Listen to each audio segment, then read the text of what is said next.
Now, stay tuned for our first guest. Saving America welcomes Dr. Michael Shires and Dr. Christopher Schorr. Our series of interviews for Saving America establishes that the world is full of interesting people. Once you hear from them, I am sure you will agree that they should be called interesting persons.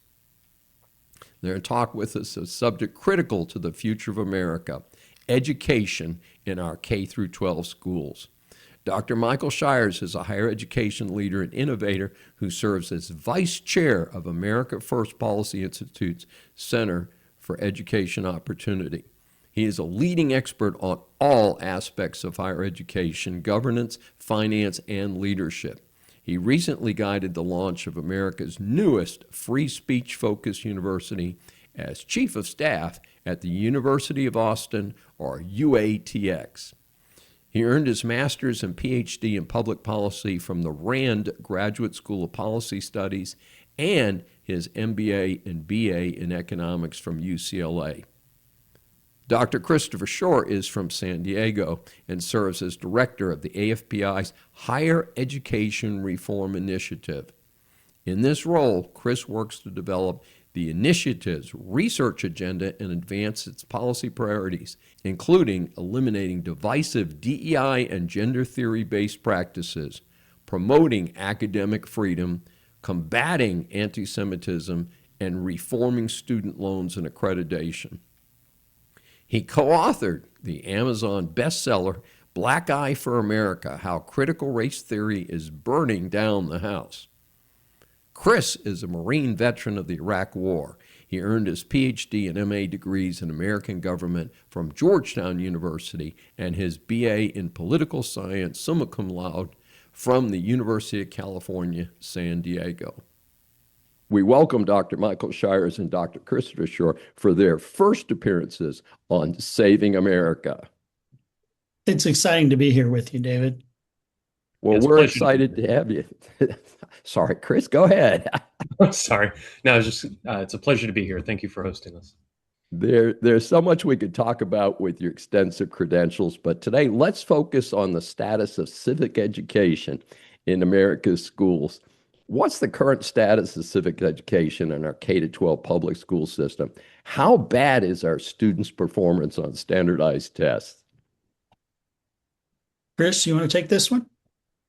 Yeah, happy to. So we have the National Assessment of Education Progress scores. These saw the first drop recently since they were introduced in 1998. The broader problem, however, is that 1 in 3 students fail to even reach basic civics proficiency. Less than half of students receive civics or government instruction in the 8th grade. Only 7 schools mandate a full year of civics or government instruction in K through 12. Only 5 states mandate any civics at all in middle school. And about 29 states require civics assessment in high school. So we have a long ways to go. In addition to this, we know that much of the civics instruction that's out there is counterproductive. It's not just not good, it's actively harming civics development, civics cultivation, the sort of the broad teaching of our intellectual tradition to the next generation. And we've termed this anti-civics. We can talk here at some length about the sort of critical race theory, neo-Marxist influenced elements. So this would be the ethnic studies curriculum. It would be everywhere the 1619 Project has been introduced. And separately from that, you have action civics, which is it overlaps the sort of neo-Marxist themes, but action civics is really built around the idea that you don't need to teach the fundamentals of American civics and tradition and values and history.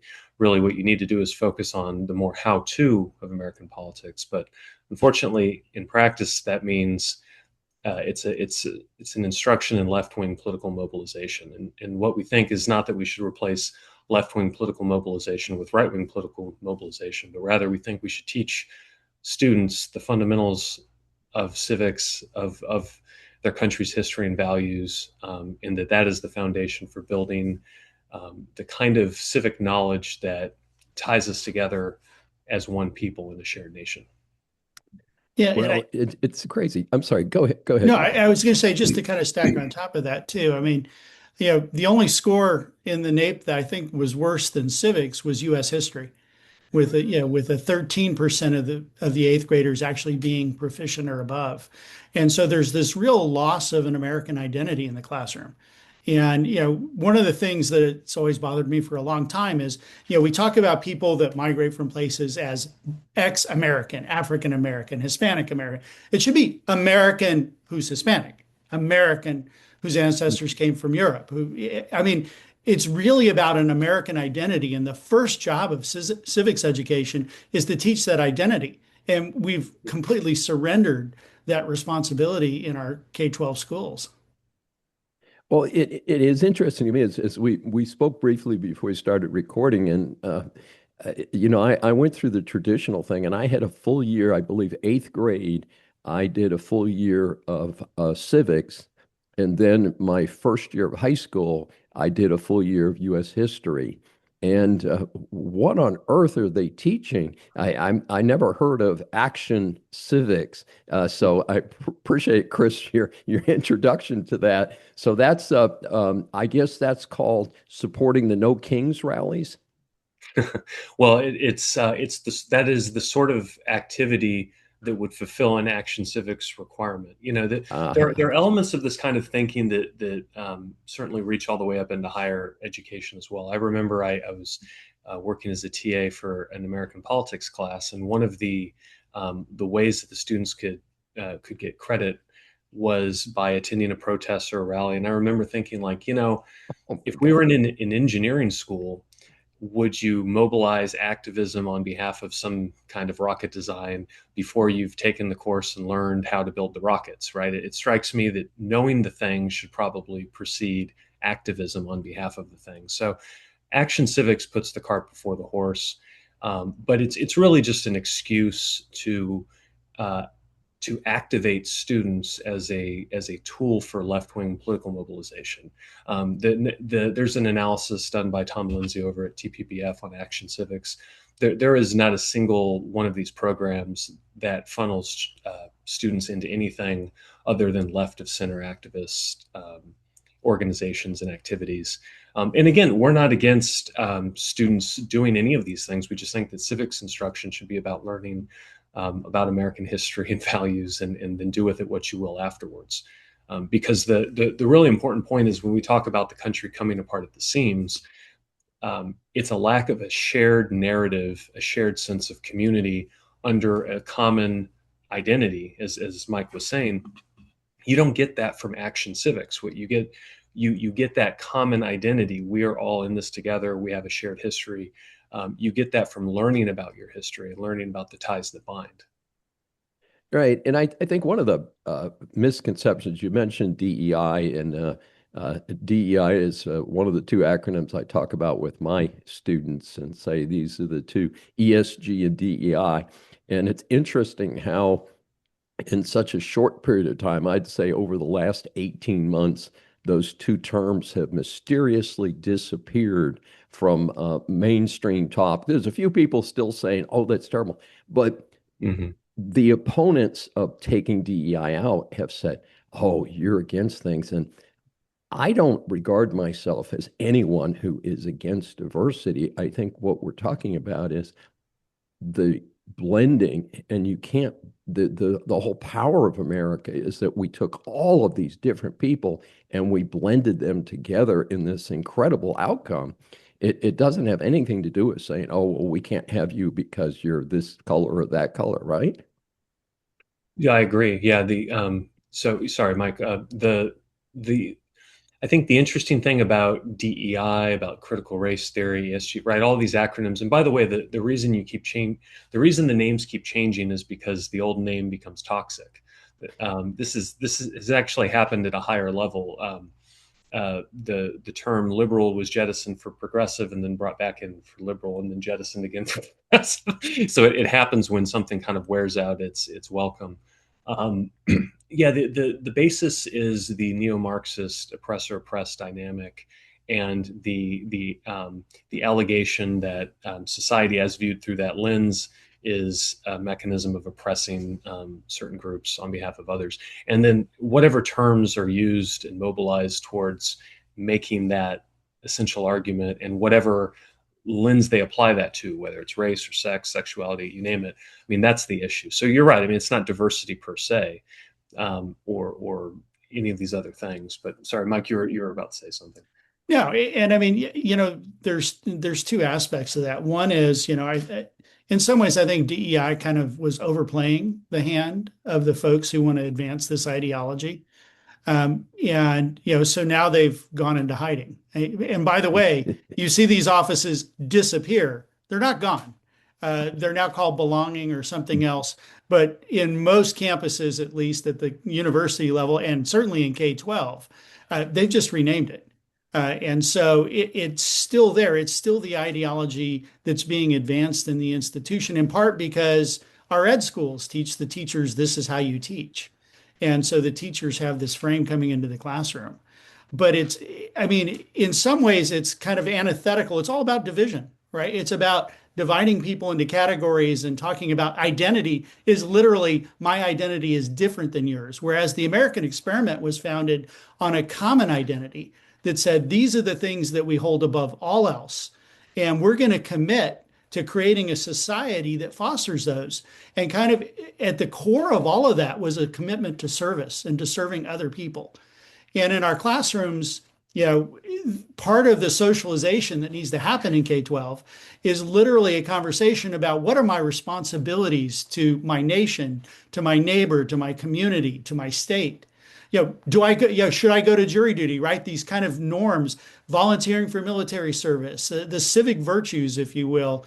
I should be informed about the election. And the backside of this is, these are all the things we should be teaching. Instead, in our classrooms, what we do, and this is where that action civics becomes the next step, is it's all about my rights. It's what I'm entitled to, not what I'm obligated to do to create those things. And so we've lost, it's the cart and the horse. We've lost the responsibility part, the underpinning, the thing that makes all of that other stuff possible in the total blatant pursuit of the benefits of it without regard to what that costs us in the process. Well, it's right on point. And of course, in my high school civics class, I learned about something called the Great American Melting Pot. And it was about all for one and one for all. It was about coming together. And we didn't say, well, we need to take this person out and have them be at the front of the row because maybe they came from a different background than we did. And so it's interesting to see how this really valuable stuff has been perverted into where it is today. So we want to transition, talk about that. Why is it critical to return to providing pro-American civics education across the board? And could this help reverse what has been referred to as the assassination culture in our society? Well, absolutely. I mean, those test scores we were talking about were eighth graders. When you look at how this plays out in society, one of the things we did was we looked at surveys of 18 to 24-year-olds. So think about this as kind of that Gen Z, Alpha Gen borderline there. And, only 40% of those kids could answer 4 basic civics questions. And I mean, the questions are things like, what are the freedoms in the First Amendment? It's basic questions. Only 61%, which means 39% aren't, were proud to be an American. And only about 1 in 4 of those actually plan to vote in the 2024 election when the survey was done just before the election. And when you get to, folks who are even older than that, 74% of Americans think they can explain America to somebody that comes from another country. But if you ask those same people, those, 4 basic civics questions, only 58% could get them right. And so this kind of civic illiteracy has created an environment where we really don't, we've lost sight of what we're trying to do. And because of that, you have these divisions, you have this dehumanization, if you will. If you think about a republic that's founded on the melting pot, it's founded on this idea that we're all in this together. And then you pull out that human element and say, well, I don't really owe you anything. And in fact, my identity is more I'm from community X than it is I'm an American. I don't have any responsibility to you at that point. All of a sudden, radicalization, declining patriotism, and this assassination culture that you're talking about not only your idea is bad, but you don't deserve to exist because you have bad ideas, right? I mean, it's a dehumanization. Yeah, Incredible. totally agree. The return to pro-American civics education, I think it's important to think about this in the context of where national identity comes from. I mean, we have two basic ways of organizing membership in a national community. We call these civic and ethnic nationalism. Ethnic nationalism is a mixed bag, and it gets a bad rap, some of which is certainly earned. I think, though, most of us would agree that what makes the United States unique is our civic national tradition, our foundation in universal values, commitment to the Constitution, the rule of law, liberty, equality under law, popular sovereignty, and so on. These are things that have to be taught. They're not from the blood, they're not from the soil. So that involves public education, involves education in private schools as well. And one of the biggest ironies, we were talking about critical race theory, ethnic studies. The people who would tell you, who would express the greatest concern over ethnic nationalism, at least as expressed by majority groups, are the people who are demolishing civic nationalism the most aggressively, right? And that doesn't leave anything. It's one or the other. You have to pick one, or you have fragmentation, and you default essentially to ethnic nationalism in the Balkans kind of format. So, the teaching our civic traditions in K through 12 schools, it's not overstating to say that it's existential. I mean, this plays out over a long period of time. It's not like we drop 2 points on the NAEP scores and tomorrow there's no country. But this destroys the foundation for national belonging by failing to educate students in this way.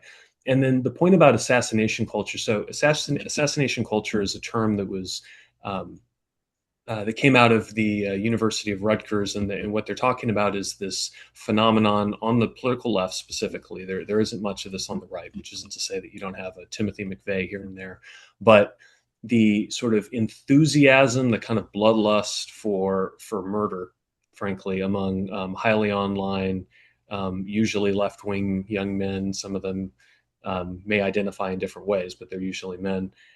This is a phenomenon on the left. It's the point, though, of calling it out is not to sort of emphasize its left-wing origins. It's really to say that, like, this is a feature of social disintegration.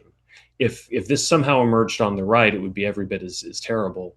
The point is that when we are coming apart at the seams, this is the kind of thing that emerges, and this is what exacerbates it, and this is what we're up against. And of course, the values that would inform assassination culture as it currently exists are deeply and profoundly anti-American and anti-civics as in any meaningful sense. And we've certainly had, unfortunately, parallel to this, it seems a great deal of violence in our society, and that people don't seem to respect human life. I mean, I remember that it was extremely rare for a policeman to be shot because that was considered an assault on our society itself. And yet we hear about the number of police who are physically assaulted in addition to being, a number being killed each year. And it doesn't seem that there's respect for a central social culture, a mutual respect among ourselves, definitely seems to be missing. And I see it, the failure of K-12 in Technicolor, because I taught a second year course. I usually teach grad students and seniors, but they drafted me to teach a second year course, which was more than half first year students. And they were so undisciplined and they were so divorced from the understanding of respect in the classroom. I mean, look, I have always respected my professors, my high school teachers, those nuns who taught me in grammar school. I mean, it was intrinsic to what we do. And I'm sorry, but I think I'm pretty thick-skinned, but I was like, what is happening here? So I actually went and told the administration at my university. I said, You can't have me teaching these first and second year students because they don't know enough to be college students. They don't deserve, to be blunt, they don't deserve somebody like me sharing my expertise with them. The other part seems to be that there's so much missing. And I know this may seem strange, but in teaching business law, I will invoke occasionally historical novels and things like that. One that I particularly reference is The Grapes of Wrath by John Steinbeck, one of the 100 great novels of America. I will poll my students, and my students rarely say that they have read that book in high school. And so again, it's parallel. We were talking about civics education, but it seems that we've lost this sense of a traditional education, and civics is part of that, but also reading great American works or even Shakespeare for that matter. Mm-hmm. Yeah, the whole idea that I mean, part of this is because there's been this filtering of what literature is taught in school, and it turns out that folks who don't have the right skin color or came from a Western tradition have been de-emphasized in exchange for kind of new, more radical writings from folks who have different perspectives, and so you lose some of that history and context. And the Western tradition is based on the Western canon, right? It's based on the thinkers and the writers from the Western tradition. And Asia has a totally different tradition, a totally different history, totally different set of canons and traditions, and they tend to be a collectivist society, whereas we tend to be individualist. And I mean, those fundamental differences in the cultural context reflect in the literature. The thing is, the American model was built on that Western tradition, and it's been successful. I'm not saying the others it's any different than the others, but it's been successful for America. And so when we turn our back on it, what we're doing is kind of throwing out the infrastructure of what we built our entire system around. I mean, Tocqueville cited, classical literature in his review of America, and we cite him I taught public policy for 24 years. He was a favorite, topic of conversation because he saw this thing in its birth and his interactions with it. His insights were profound coming from a European and a continental perspective. Well, Yeah, and I'm sorry, Chris, just going to say, I wonder how many of our current day students know who de Tocqueville was. And it's such great work of literature in addition to the observations that he made. yeah, Tocqueville's essential. Yeah, I would add to what Mike is saying that I think that when we decide that we need to elevate sort of superficial descriptive representation in readings and scholarship above the great works, what we're essentially saying is that students who come in different colors and backgrounds and so forth that may we're essentially saying that they're not full members in our civilization and in our tradition because the foundational past texts and documents don't apply to them. So it's this irony. It's similar to the whole idea of the bigotry of low expectations. There's this sense in which we're accommodating, but actually the accommodation betrays a sense of inferiority that you just have to scratch the surface to see. I mean, and we could give 1,000 examples of this, right? Like, of course, you can't get at voter ID. You're African American. How would you get voter ID? These things are absurd, but you see it time and time again. And I think the example of literature is just a fantastic one. I mean, you can't replace Shakespeare. Like, what are we talking about? It's interesting, and there is some racial and religious overtones in Shakespeare, but we should have students who are educated enough to see the positives and the negatives, and that's not what we're teaching today. But it's a fascinating thing.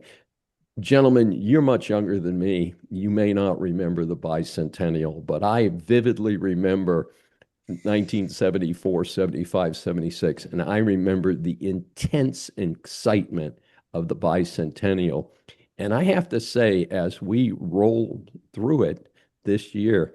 I'm not seeing that same level of intensity and excitement. So, how does America's 250th birthday provide an opportunity to promote a return to America's founding principles? Well, I might be closer in age than you think. I remember the bicentennial well. In fact, I still have a jar, actually, it's a bag now, full of bicentennial coins. Right? They Yes, they issued new coins for the for two. bicentennial, the Freedom Train, and I mean there was a real celebration. That went from city to city across the country. I mean there was a real celebration. I think that's happening. I mean it's harder to see because the media is focused on whatever stories they think will get them clicks and viewers. But the backside of it is if you go to our classrooms, if you go to our schools, Secretary McMahon and the Department of Ed has invested in this scholarship competition, touring the country to talk about it. This study actually is part of that conversation.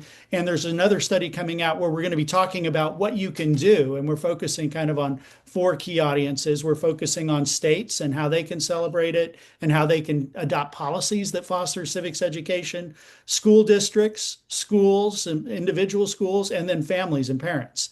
And so, but I think there is a vibe out there. I mean, I live in DC right now and a big chunk of the year, and I can tell you when I walk down the street, those school kids are still totally excited to see the Washington Monument and the Lincoln Memorial and to go into the Capitol. So the enthusiasm is there amongst the kids. I mean, sometimes the challenge is getting the enthusiasm amongst the teachers.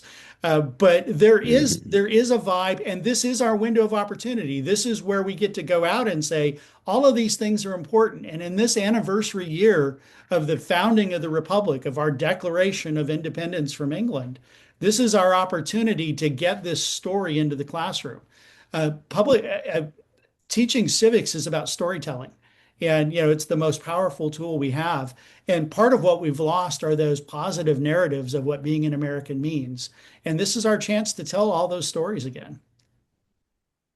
Yeah, and in line with that, the what I would love it if we could focus on as a country, as we observe the 250th anniversary, is civic virtue.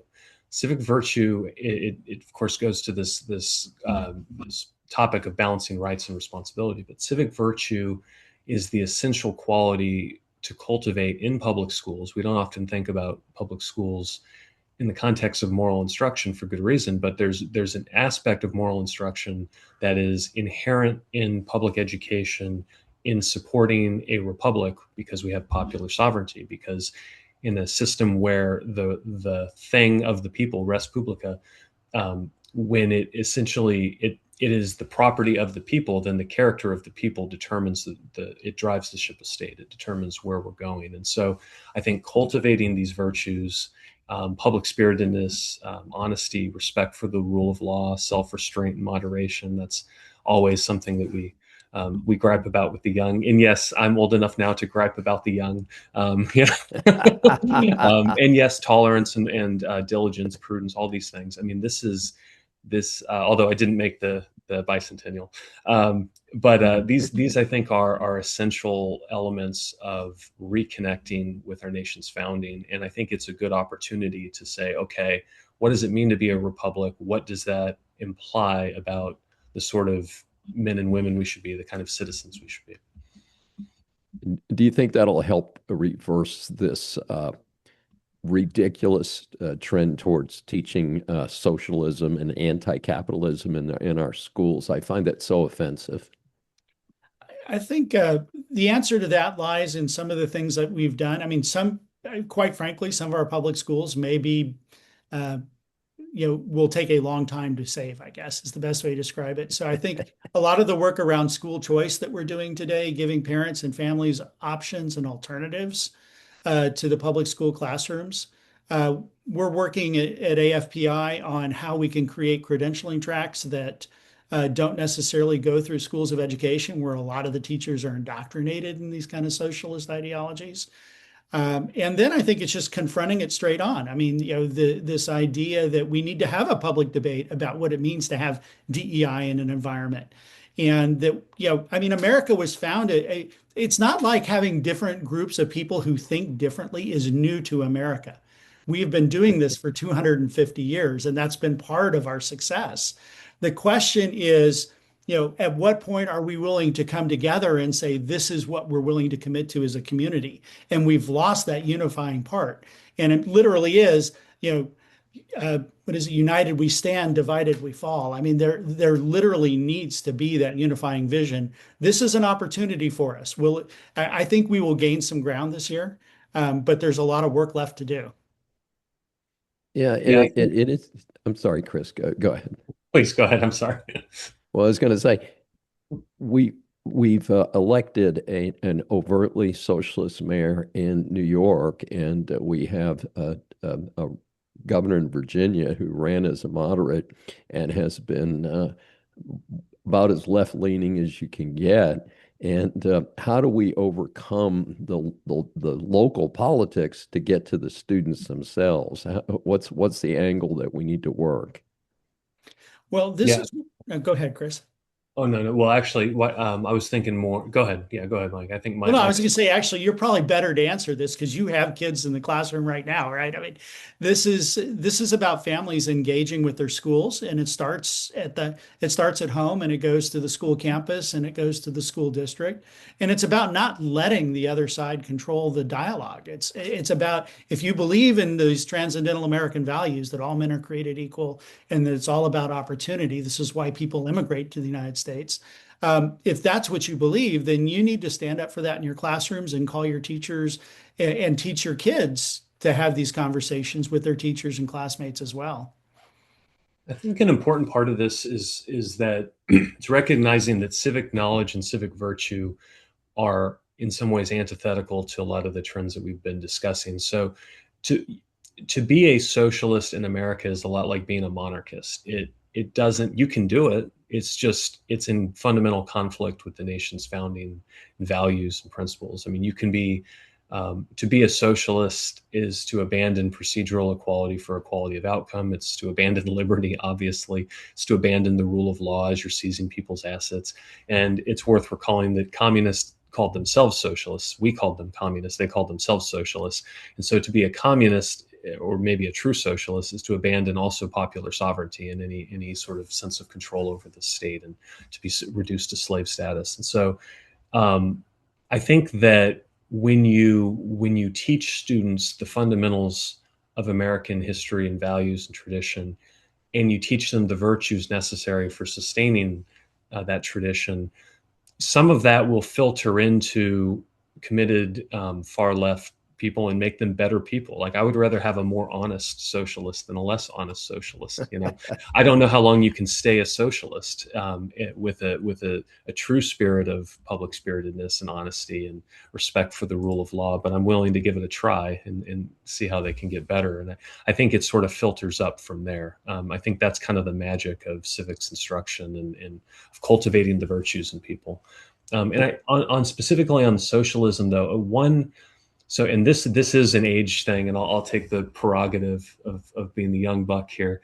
I do think there's a certain there is a certain Reagan-esque quality to talking about socialism per se and emphasizing the economic things rather than the critical race theory neo-Marxist threat that is fully, or until recently was fully embraced by corporate America, by all the institutions of our society, certainly our government. It really is a greater threat, in my judgment, than traditional economic Marxism. Of course, you know, the radicals will be committed to both, but I think a lot of what's happened with the embrace of socialism among the young is that the brand has lost the toxicity that it had from the Cold War. But the shift to the left, the sort of large scale movement of the left, further left, and you can observe this in polling data where it used to look sort of like a bell curve and now it's like a ski slope, right? That has occurred to some degree on economic issues, but it's occurred much more on these cultural and identity and lifestyle issues. And those are far, far more fundamental to the long-term health of the country.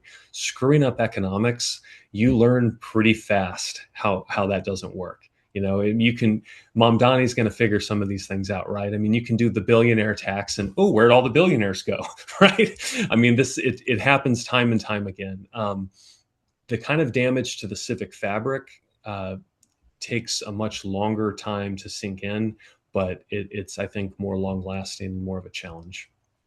Well, it's interesting to me because I think and we're talking about civics education, and we don't often talk about economics as an undergraduate or a grammar school or middle school topic.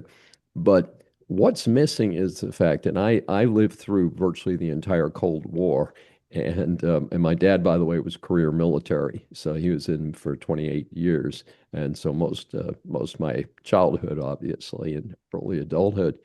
And the USSR failed, Venezuela failed, Cuba failed.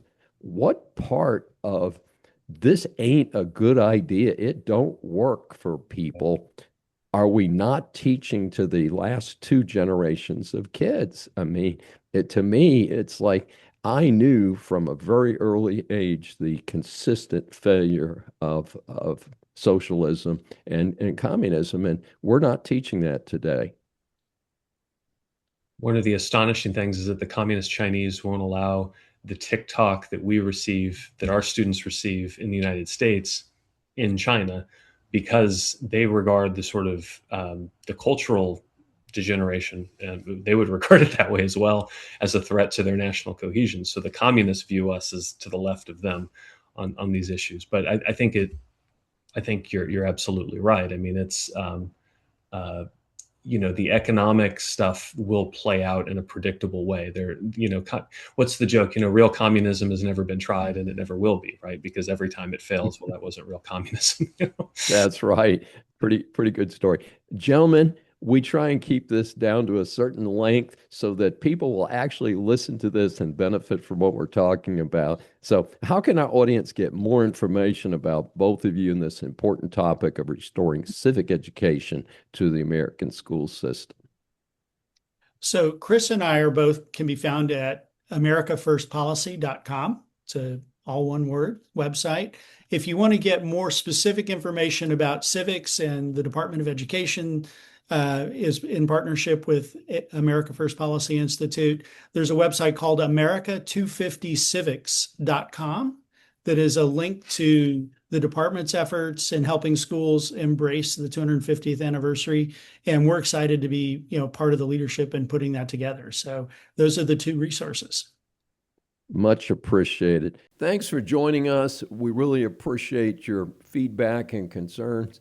And remember, you can always like, comment, and subscribe right below. And if you've got any ideas for a specific episode or topic, be sure to let us know in the comments. And we generally not only read all the comments, we try and take action based on them. And you can also see us at our website, drdavesavesamerica.com.